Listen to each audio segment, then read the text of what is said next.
মোৰ সম্বন্ধীয় ভাইটি হয়। মোৰ খুৰা নিজা খুৰা নহয় আৰু গাঁৱৰে এজন খুৰা, তেখেতৰ ভাইটি হয়। ক'ত গুলি লাগিলে? গুলিটো আপোনাৰ বাওঁ ছাইডে লাগিছে তাৰ। এনে ডক্টৰে কোৱা হিচাপে পিছফালে লাগিছে। পিছফালে লাগি পেলাই এইফালেদি ওলাই গৈছে গুলিটো, ঠিক কান্ধৰ ওচৰেদি। আৰু আমি খুব ভয়ে খাইছিলোঁ আচলতে। তো তাৰ যিটো পৰিস্থিতি হ'ল, স্পটত মই নাই, কিন্তু যিসকলে আছিলে দেখা পাইছে আৰু অত্যন্ত ব্লিডিং হোৱা দেখা পালোঁ আমি। মোক মোবাইলত ফটো মাৰি দিলে। তাৰপিছতে মই ততাতৈয়াকৈ আহোঁ মানে তেওঁলোকে আপোনাৰ পুলিচৰ গাড়ীতে আনিছে অৱশ্যে, মুছলপুৰ আমাৰ যিখন হস্পিটেল আছে, চৰকাৰী হস্পিটেল, তো তালৈকে আনি তাতে প্ৰাথমিক চিকিৎসাখিনি হ'ল আৰু তাতে চিটি স্কেন বা অন্যান্য হেৰিখিনি কৰিলে। তাৰপিছত তেওঁলোকে GMCHলৈ মানে হেৰি কৰি দিলে। কিন্তু আমি ৰাস্তাতে গম পালোঁ যে আমাৰ উপায়ুক্ত মহোদয় বাক্সাৰ, তেখেতৰ নিৰ্দেশমৰ্মে এইমছত অনাৰ কাৰণে যোজা কৰা হৈছে। আৰু আমাৰ এম্বুলেঞ্চৰ ড্ৰাইভাৰজনে সেইমতে আমাক ক'লে যে আমি এইমছলৈকে যাম।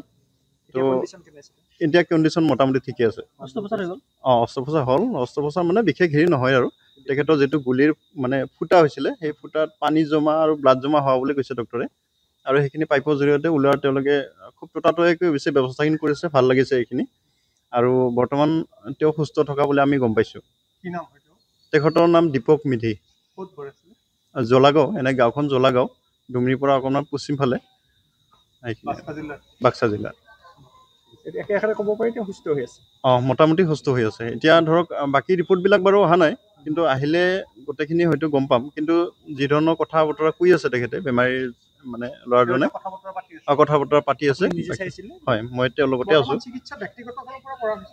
ব্যক্তিগতভাৱে কৰি আছোঁ। এতিয়া বাকী পিছত কি পৰ্যায় আহে সেইখিনি আৰু ডক্টৰসকলে গম পাব।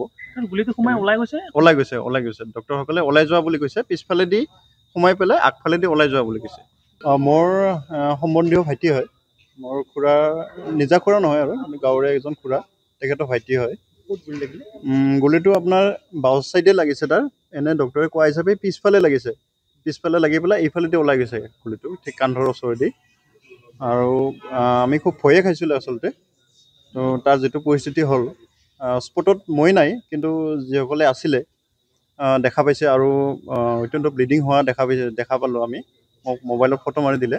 তাৰপিছতে মই ততাতৈয়াকৈ আহোঁ মানে তেওঁলোকে আপোনাৰ পুলিচৰ গাড়ীতে আনিছে অৱশ্যে, মুছলপুৰ আমাৰ যিখন হস্পিটেল আছে, চৰকাৰী হস্পিটেল, তো তালৈকে আনি তাতে প্ৰাথমিক চিকিৎসাখিনি হ'ল আৰু তাতে চিটি স্কেন বা অন্যান্য হেৰিখিনি কৰিলে।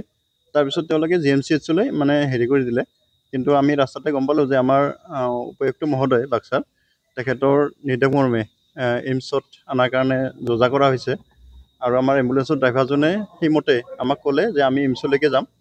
তো এতিয়া কণ্ডিশ্যন মোটামুটি ঠিকে আছে। অস্ত্ৰোপচাৰ হ'ল। অস্ত্ৰোপচাৰ মানে বিশেষ হেৰি নহয় আৰু তেখেতৰ যিটো গুলিৰ মানে ফুটা হৈছিলে, সেই ফুটাত পানী জমা আৰু ব্লাড জমা হোৱা বুলি কৈছে ডক্টৰে।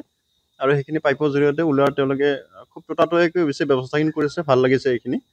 আৰু বৰ্তমান তেওঁ সুস্থ থকা বুলি আমি গম পাইছোঁ। কি নাম হয়?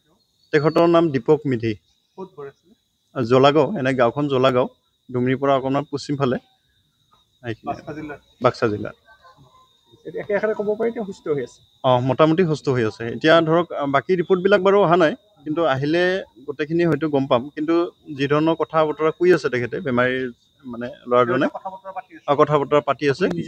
হয়, মই তেওঁৰ লগতে আছোঁ। ব্যক্তিগতভাৱে কৰি আছোঁ।